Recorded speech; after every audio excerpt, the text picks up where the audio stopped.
বাবে বিৰক্ত আৰু আমাৰ বাবে সেই সময় তুমি নাযাবা, তুমি স্তব্ধ হোৱা সময়। আমাৰ কবিতাবোৰ চোন তেনেই পৰি থাকে, আমি চোন কথাবোৰ আৰম্ভ কৰিব পৰা নাই। সময় তুমি ইমান দ্ৰুত। বিশাল, মই সহিব নোৱাৰা হৈ আহিছোঁ। কি ক'ম?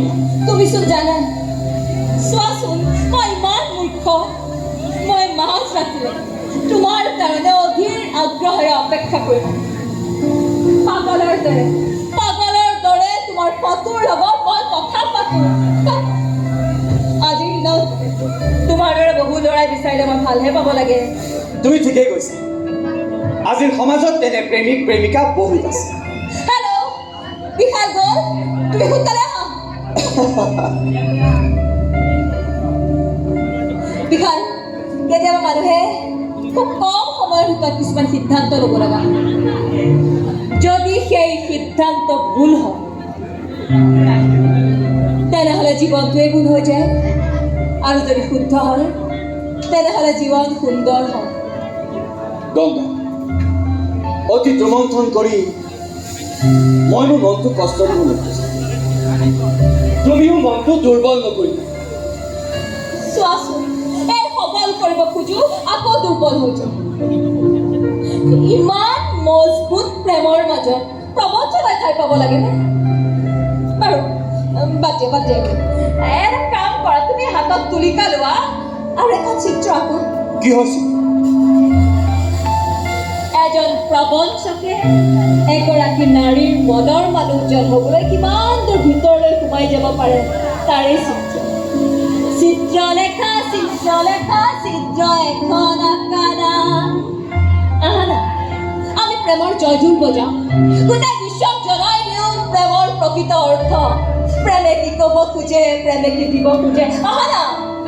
নাই, ইমান জটিল চিত্ৰ মই অংকন কৰিব নোৱাৰো, অসম্ভৱ। সম্ভৱ। এই জটিল চিত্ৰখনেইতো তুমি তোমাৰ হৃদয়ত অংকন কৰিছা, তেনেহ'লে বাস্তৱত কিয় নোৱাৰিবা? বন্ধ কৰা এইবোৰ। কিয় বন্ধ কৰিব লাগে? মই তোমাৰ কোনো নহয়। তুমিতো ভাবিছা মই তোমাক একো কৰিব নোৱাৰো, কাৰণ মই এজনী অনাথ ছোৱালী। সকলো শেষ হোৱাৰ পিছত এই হিন্দু মুছলমানৰ খেলখন কিয় খেলিলা? তুমিতো কৈছিলা আমাৰ প্ৰজন্মক জন্মৰ আগতে কবিতা শিকাওঁ, আমাৰ প্ৰজন্মক জন্মৰ আগতে ৰঙৰ পাৰ্থক্য শিকাওঁ, কি ৰং ওলালে কিহৰ আকৃতি লয়। গংগা, আজি হঠাৎ তুমি ইমান চিৰিয়াছ হৈছা কি? তুমি মোক শত্ৰুৰ দৰে কিয় জ্ঞান কৰিছা? এতিয়াও বুজি পোৱা নাই? অভিমান কৰিছো মই। অভিমান? আঁতৰি যোৱা মোৰ জীৱনৰ পৰা। তুমি এজন প্ৰবঞ্চক, অপদাৰ্থ যুৱক। মই তোমাক ঘৃণ কৰোঁ।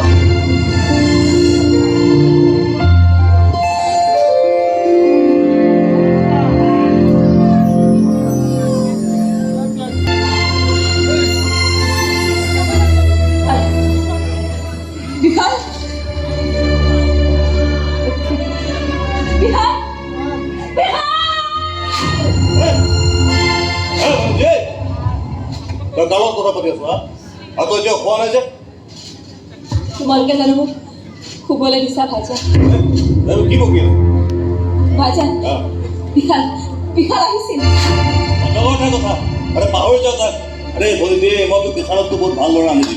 নালাগে ভাইজান, মৰম চেনেহ দিয়া আৰু কোনেও বান্ধি ৰাখিব নোৱাৰে।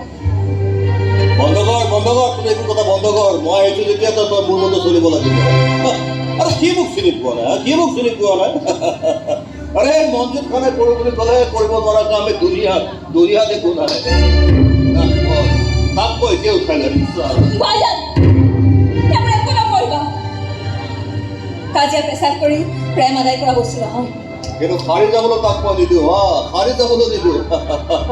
আৰে মানে মানে 138টা কেছ, 138টা কেছ মোৰ ওপৰত আছে।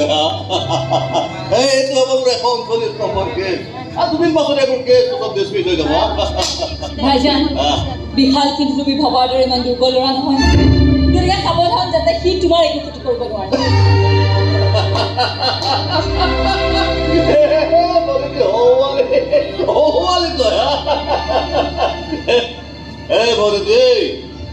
যদি সিটো বিয়া নকৰায় খুদা কসম তই চাই থাকিবি মই কি খেল খেলো।